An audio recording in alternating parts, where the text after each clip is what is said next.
entonces vamos a empezar el capítulo 2 del libro de Colosenses. Recordamos que estamos estudiando este libro en razón a que la exposición así expositiva de la palabra del Señor es más provechosa que quizá otra forma de predicación, y que por este tiempo de confinamiento vamos a estudiar el libro de Colosenses. En el capítulo 2 vamos a leer del versículo 1 hasta el versículo 10 del capítulo 2. Dice: porque quiero que sepáis cuán grande lucha sostengo por vosotros y por los que están en la Odisea y por todos los que nunca han visto mi rostro, para que sean consolados sus corazones, unidos en amor, hasta alcanzar todas las riquezas de pleno entendimiento, a fin de conocer el misterio de Dios el Padre y de Cristo, en quien están escondidos todos los tesoros de la sabiduría y del conocimiento. Esto lo digo para que nadie os engañe con palabras persuasivas, porque aunque estoy ausente en el cuerpo, no obstante en espíritu estoy con vosotros, gozándome y mirando vuestro buen orden y la firmeza de vuestra fe en Cristo. Por tanto, de la manera que habéis recibido al Señor Jesucristo, andad en Él, arraigados y sobreedificados en Él, confirmados en la fe, así como habéis sido enseñados, abundando en acciones de gracias. Versículo 8. Mirad que nadie os engañe por medio de filosofías huecas y huecas sutilezas, según las tradiciones de los hombres, conforme a los rudimentos del mundo y no según Cristo, porque en Él habita corporalmente la plenitud de la deidad, y vosotros estáis completos en Él, que es la cabeza de todo principado y potestad. Para el estudio de este capítulo 2, yo quiero compartirles 4 divisiones del capítulo, y todas tienen que ver con la exhortación de Pablo a la iglesia por haber permitido que entraran doctrinas heréticas. Por ejemplo, del versículo 1 al 10 que acabamos de leer, que es el pasaje, los versículos que vamos a estudiar esta noche, tiene que ver con la falsa filosofía. Esa filosofía hace relación a la religión de los gnósticos. En segundo lugar, del versículo 11 al 17, el apóstol Pablo exhorta a esta iglesia en cuanto a la observancia de la ley. Ellos están apegados a la ley y promueven los ritos de la ley, la circuncisión y la observancia de las fiestas judías y otros ritos judíos, y esos grupos de hermanos que promueven la ley están aquí en la iglesia de Colosas controvertiendo las enseñanzas de Epafras, que es el pastor de Colosas. Y en tercer lugar, del versículo 18 y versículo 19, habla de la falsa mística. Aquí está comparando el valor que ocupa el cristianismo y el evangelio comparado con esas corrientes filosóficas y religiosas heréticas que están penetrando en la iglesia de Colosas. Y por último, en cuarto lugar, estamos hablando de cómo está dividido el capítulo 2 para su estudio. El versículo 20 al 23 me habla de la falsa ascética, de los hermanos que se abstienen de comidas y se abstienen de ritos que en la ley se observaban, que ya en el Nuevo Testamento bajo el Señor Jesucristo, pues que ya no tiene ningún sentido. Entonces vamos a estudiar del versículo 1 al versículo 10 sobre la falsa filosofía. Y repito que esta filosofía es la doctrina gnóstica, que más adelante les voy a hacer una explicación sencilla, porque esta es una religión más que tiene sus doctrinas, su enseñanza, pues. En el versículo 1 encontramos a Pablo preocupado por las iglesias de todo este valle que se llama el Valle del Ilírico. Dice, porque quiero que sepáis cuán grande lucha sostengo por vosotros y por los que están en Laodicea y por todos los que nunca han visto mi rostro. Está preocupado básicamente por tres iglesias, por Colosas, por Laodicea y Hierápolis. Son tres iglesias medianas por las que Pablo no fundó esas iglesias, las fundó Epafras. Pablo está pues preocupado por estas corrientes doctrinales que están entrando en la iglesia.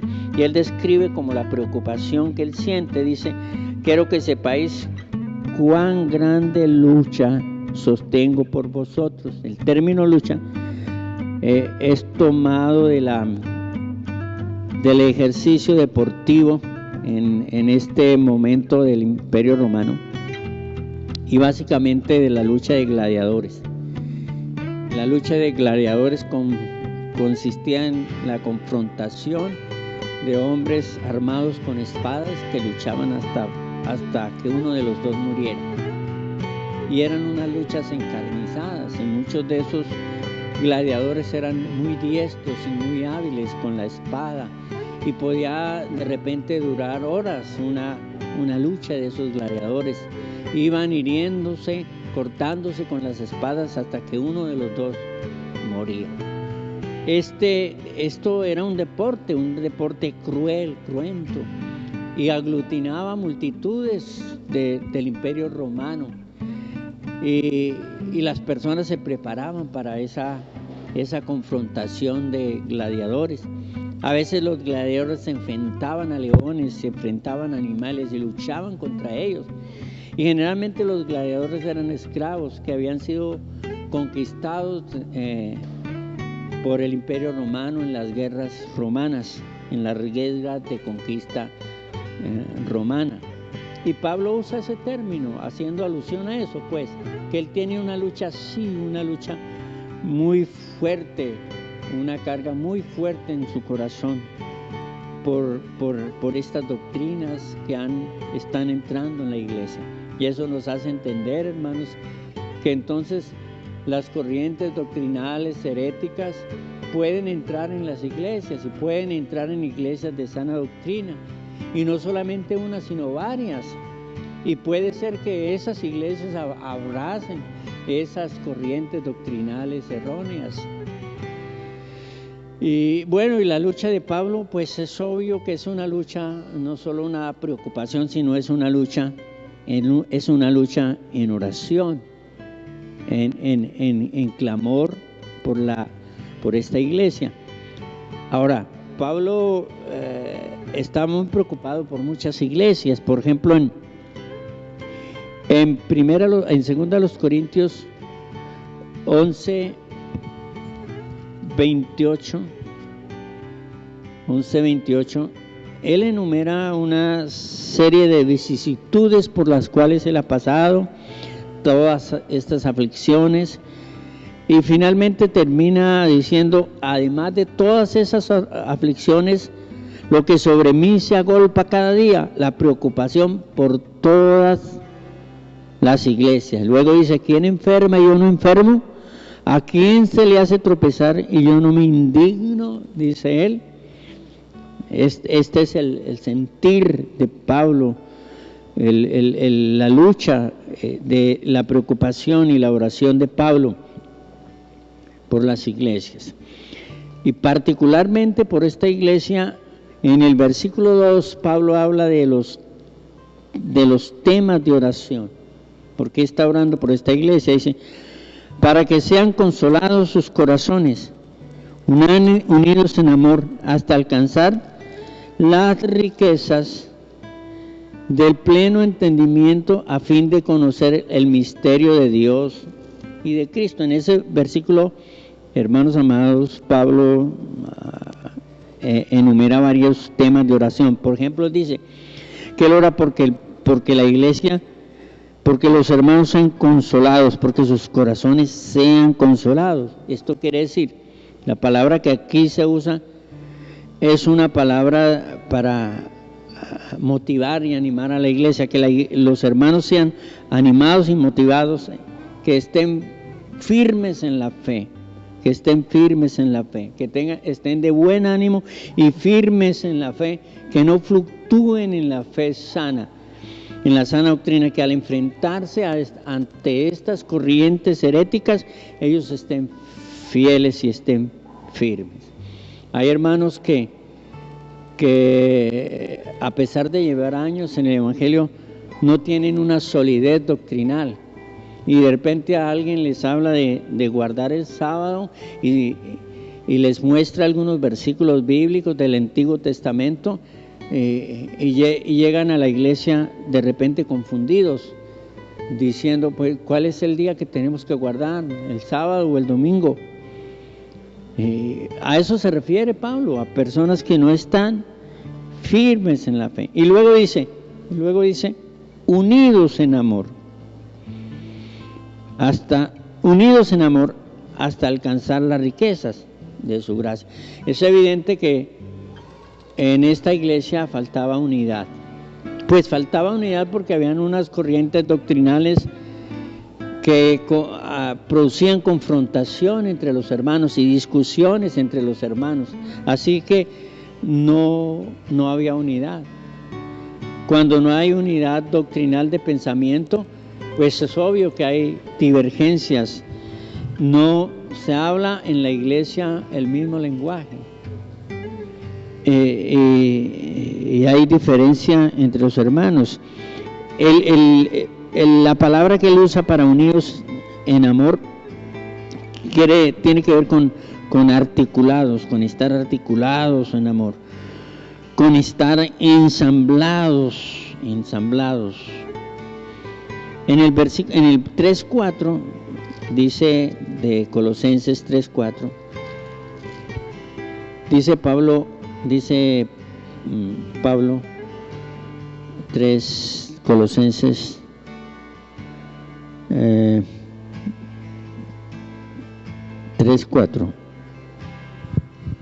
4:3, perdón, dice: orando también al mismo tiempo por vosotros, para que el Señor nos abra la puerta para la palabra, a fin de dar a conocer el misterio de Cristo, por el cual estoy preso. No, ese no es. Capítulo 3, versículo 4. A ver. No. En el 19, el 1:19, dice: por cuanto agradó al Padre que en Cristo habitase. 2:19, versículo 19, dice: ha sido de la cabeza, en virtud de que todo el cuerpo, nutriéndose y uniéndose por las coyunturas y ligamentos, crece con el crecimiento que da el Señor. Aquí habla de la unidad de la iglesia, que la iglesia debe estar articulada y unida, y eso facilita el crecimiento de la iglesia del Señor. Y bueno, ¿cuál es el fin? Del versículo 2 me habla acerca del fin de la oración de Pablo. Dice ahí: para que unidos en amor alcancen las riquezas del pleno entendimiento, a fin de dar a conocer el misterio de Dios y el misterio de Cristo. Esta iglesia, dice aquí, debe conocer el misterio de Dios y el misterio de Cristo. Se habla del misterio de Dios. ¿Cuál es el misterio de Dios? El misterio de Dios es Cristo, es Jesucristo. Es la encarnación, El misterio de Dios es un misterio que se tiene que recibir por fe, que tiene que conocer por fe. No es un asunto intelectual, porque pues Pablo está refutando en todo el pasaje la ciencia de los gnósticos o la sabiduría que dicen tener los gnósticos. Entonces Pablo dice, no es por la sabiduría y conocimiento e intelectualismo de los gnósticos que se conoce el misterio, ¿no? El misterio de Dios, sino es por la fe. Y este misterio de Dios es la revelación de Cristo, es la encarnación de Cristo el Señor. Y sí es importante que las personas tengan esta revelación de la persona de Jesús, para que entiendan que a través de la persona de Cristo uno alcanza las bondades de la eternidad, las bondades de la salvación. Y luego habla del misterio de Cristo. El misterio de Dios es Cristo y el misterio de Cristo es la iglesia. La iglesia. En Efesios capítulo 3 me habla de ese misterio. Dice que por revelación me fue dado el misterio, como antes lo he escrito brevemente, leyendo lo cual podéis entender cuál sea mi conocimiento en el misterio de Cristo, misterio que en otras generaciones no se dio a conocer a los hijos de los hombres. En el Antiguo Testamento no se conocía de la iglesia, sabía de que no se pensaba que los gentiles recibieran el Evangelio, como ahora es revelado a sus santos apóstoles y profetas, que los gentiles son coherederos y miembros del cuerpo, ahí está, del mismo cuerpo, es decir, de la iglesia, partícipes de la promesa en Cristo Jesús por medio del Evangelio. Entonces el misterio del que Pablo se refiere aquí, que está orando porque los colosenses entiendan el misterio de Cristo, el misterio del Padre que es Cristo y el misterio de Cristo que es la iglesia.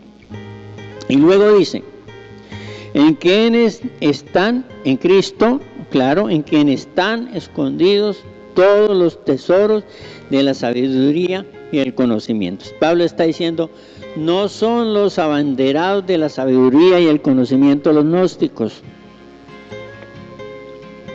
No es esa la sabiduría, porque pues hay, los gnósticos se autodenominaban los iluminados, que recibían revelaciones especiales. Y esas revelaciones eran escritas en libros.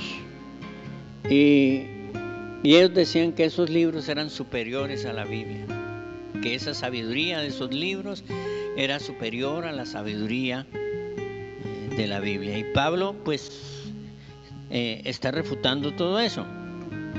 Y habla de los tesoros escondidos de la sabiduría y el conocimiento. ¿Cuáles son estos tesoros? Pues el tesoro es el Evangelio, el tesoro es la salvación. Hay otro pasaje que me habla del tesoro, que es el Evangelio. Por ejemplo, en Mateo capítulo 13, versículo 44, encontramos una parábola, la parábola del tesoro escondido. La parábola dice que un hombre encontró un tesoro en un terreno y que fue y vendió todo lo que tenía y compró el terreno para adquirir el tesoro. Él no quería el terreno, él quería el tesoro, pero compró el terreno para adquirir el tesoro. Ese tesoro es el Evangelio. Ese tesoro es el Evangelio que nos permite acceder a la salvación. Así que el Evangelio es un tesoro de gran precio. La salvación es el mayor de todos los tesoros que podamos nosotros adquirir, hermanos amados. Y dice aquí como lo mismo que en Mateo, ¿no? Dice que el tesoro que estaba escondido. En Mateo también habla del tesoro escondido. ¿Qué quiere decir con que este tesoro está escondido? Que no está al alcance de todos, Sí, que sí está claro, que está al alcance de todos, pero que no todos lo obtienen, porque no todos tienen el interés de obtenerlo, no todos tienen el interés de obtener la salvación, no todos tienen el interés de conocer del Evangelio. Y que no tiene interés y que no busque el Evangelio, pues no va a encontrar y entender que este es un tesoro, que el Evangelio es el más rico, el más valioso de todos los tesoros. En el versículo 4, el apóstol Pablo habla de lo propensos que ellos están al engaño. Dice: esto digo para que nadie os engañe con palabras persuasivas. Está haciendo alusión a los maestros de esas doctrinas, que eran maestros que trataban de convencer a la gente con una verborrea, que empleaban, dice ahí, el engaño. La palabra engaño significa seducir, seduciendo a las personas, seduciendo a los hermanos a los caminos equivocados y torcidos. Y luego Pablo les da un consejo, varios consejos. Versículo 5 dice: porque aunque estoy ausente en cuerpo, no obstante en espíritu estoy con vosotros, gozándome y mirando vuestro buen orden y la firmeza en vuestra fe en Cristo. Eso nota que la iglesia no había abrazado completamente esas doctrinas y que habían hermanos que estaban todavía firmes en su fe, no se habían movido, y por eso Pablo se goza de esos hermanos y del buen juicio de esos hermanos. Al abrazar las enseñanzas sanas de Epafras, tenemos que recordar que hasta aquí no estaba escrito el Nuevo Testamento y que la enseñanza era más verbal.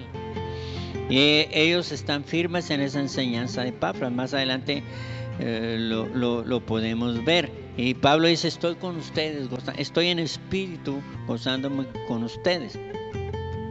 Por tanto, versículo 6: de la manera que habéis recibido al Señor Jesucristo, andad en él. Y ahí tenemos varios consejos, versículos 6 y 7. Andad en él. Luego dice: arraigados. Luego dice: sobreedificados en él, confirmados en la fe, así como habéis sido enseñados, es decir, así como habéis sido discipulados, abundando en acciones de gracias. El versículo 8 también me habla de un consejo. Dice: mirad que nadie os engañe por medio de filosofías y huecas sutilezas, según las tradiciones de los hombres, conforme a los rudimentos del mundo y no según Cristo. El primer consejo que Pablo le da a esta iglesia es que anden en Cristo. En el versículo 6, que deben andar en él. ¿Y cómo es andar en Cristo? ¿Cómo es andar en Cristo? Efesios capítulo 4 me aclara un poco cómo es andar en Cristo. Versículo 1 dice: si usted quiere andar en Cristo, entonces debe por lo menos adquirir estas enseñanzas y incorporar en su carácter estas cualidades. Dice: yo pues preso en el Señor os ruego que andéis como es digno de la vocación con que fuiste llamados. Y ahí dice cómo andar: con toda humildad, con toda mansedumbre, soportando con paciencia los unos a los otros. Y esta es una palabra bonita para la iglesia de Colosas, ¿no? Por sus posiciones doctrinales divergentes entre ellos. Dice: solícitos en guardar la unidad del Espíritu en el vínculo de la paz. Andar en Cristo es obedecer a lo que Jesucristo dice, es decir, obedecer a lo que su palabra dice, y también dejar de hacer lo que Él dice que no hagamos. La palabra dice: andarán todos juntos si no están de acuerdo. Y luego le dice: arraigados en Él. Y este es un consejo muy oportuno y muy necesario para la iglesia de Colosas. Y sin duda también para nosotros. Nosotros tenemos que ser arraigados. Aquí hay una metáfora, ¿no? Está hablando de echar raíces como echa raíces un árbol, que se agarra de la tierra, y que al venir, en este caso las doctrinas heréticas, los hermanos están arraigados y no se dejan mover de la concepción bíblica sana. En Efesios capítulo 4, versículo 14, dice acerca de estar arraigados en él, dice: para que ya no seáis niños fluctuantes, llevados por doquiera de todo viento de doctrina, por estratagema de hombres que para engañar emplean con astucia las artimañas del error. Esto tiene que ver con hermanos que escuchan una posición doctrinal y se inclinan a esa posición doctrinal, y viendo otra persona con una posición doctrinal distinta, y entonces inclinan la balanza hacia esa posición doctrinal. No tienen firmeza en sus convicciones doctrinales. Y yo sí conozco varias personas así, por no tener profundidad en el conocimiento de la palabra del Señor. Y luego dice: sobre edificados. Y también esta es una metáfora. Me está hablando de un edificio. Como un edificio es construido, se va edificando a partir de un fundamento, también el creyente y también la iglesia se va edificando, se va creciendo. Y luego dice: confirmados en la fe. Fíjese que esos consejos son muy oportunos, ¿cierto? Anden en Cristo, estén arraigados, no se dejen mover, no dejen que los vientos de doctrina los tumben. Sobreedifíquense en los fundamentos, y sabemos que es en las enseñanzas de los apóstoles. En esas enseñanzas edifíquense, y confirmados en la fe. Nosotros usamos una palabra: consolidar. Las iglesias tenemos un departamento de consolidación. Entonces él está diciendo aquí: ustedes sean consolidados, sean establecidos, estén confirmados y firmes en la fe. Y en el versículo 8 dice: que nadie os engañe, y sigue haciendo alusión a esas doctrinas y a esas enseñanzas falsas. Que nadie os engañe por medio de filosofías y huecas sutilezas, según las tradiciones de los hombres, conforme a los rudimentos del mundo y no según Cristo. Y aquí está haciendo alusión a la filosofía de los gnósticos. Los gnósticos sostenían que que toda persona tenía una chispa divina dentro de sí, y que esa chispa estaba cautiva y que tenía que ser liberada. Y esa chispa divina era liberada a través de los maestros y sabios del gnosticismo. Entonces tenían que recibir las enseñanzas del gnosticismo para ser liberados, esa chispa divina. Y una vez que esa chispa divina fuera liberada, entonces las personas tendrían una iluminación especial y podrían acercarse a Dios sin tener ningún impedimento. Esa era parte de lo que ellos enseñaban.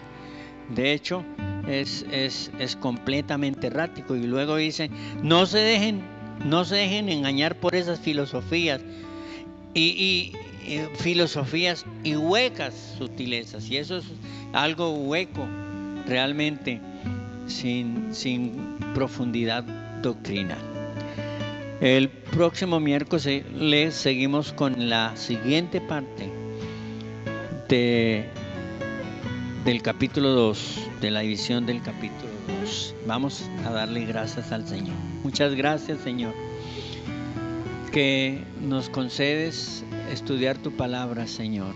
Danos la gracia de poder entenderla, Señor, y de poder recrearnos en ella, Señor, de poder bendecir también a los hermanos con tu palabra. Señor, estos también son tiempos donde hay muchas doctrinas extrañas que amenazan tu iglesia, Señor. Guarda a los hermanos, Señor. Permite que sean, Señor, estén arraigados, estén sobreedificados, sean confirmados en la fe, como dice aquí, como es el consejo de Pablo. Guarda a mis hermanos, Señor, allá donde están, bendito Dios. Y te damos gracias, Señor, y estamos sostenidos por tu mano solamente, bendito Dios. Gracias, Señor, en el nombre de Jesús. Amén.